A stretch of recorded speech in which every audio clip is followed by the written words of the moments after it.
Hi, family.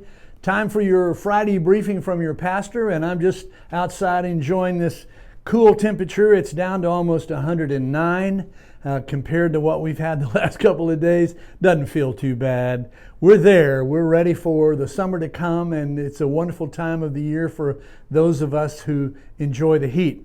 I've got a number of things I want to bring you up to date on, and of course I want to start with the family, the Mosier family. As many of you had an opportunity to meet Justin and Lindsay and the two girls this last weekend. What an exciting weekend it was. Once again, the family just overwhelmed them with kindness and love, and everybody reaching out to help them in any way that they can.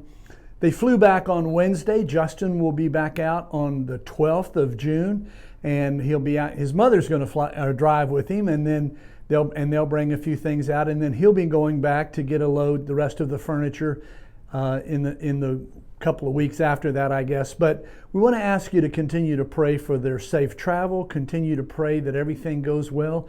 Some of you may not know that an hour after they put their house in Missouri on the market, they got an offer, signed a contract before they flew out here last week. They were here to look for a house, and the first one that they looked at was a beautiful place that they really liked, and they signed a contract before they went home. So they're all set there, and I just wanted to bring you up to date on that. Also last week, Elise Dick graduated from Virgin Valley High School. We had one senior graduating this year, and it was Elise. Hope you had a chance to see her in the parade. If not, if you know Elise, please send her a note of congratulations about her graduation. Also, if you were here in the second service on Sunday, you heard the news that Deb Campbell left church that morning after the second service and went home to find that her husband Dave had passed during the night sometime, or that morning after she had left for church. So we definitely want to keep Deb lifted up in prayer. She's traveled back to be with her family right now, and we just want to continue to remember her in all of our prayers. Now, I want to tell you that we're starting our third week of the doors being open, and how exciting it's been the last 2 weeks to see all of you that have come. God is so good at bringing just the right amount of people each week.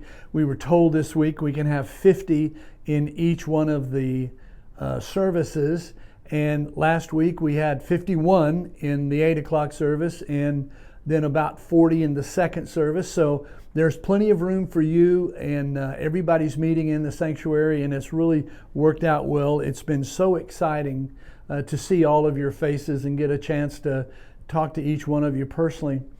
Also, I want to ask you to remember that if you need anything, we are still available to bring you whatever you might need. Go online at our website, FBC Mesquite. If there's anything you need, paper goods, toilet paper, paper towels, baby wipes, we've got all kinds of things. We will make sure we get it into your hands. If you're still being quarantined, if you're not comfortable coming out yet, we understand that, but we want to make sure that you understand we're still here for you as a family. So don't hesitate to ask.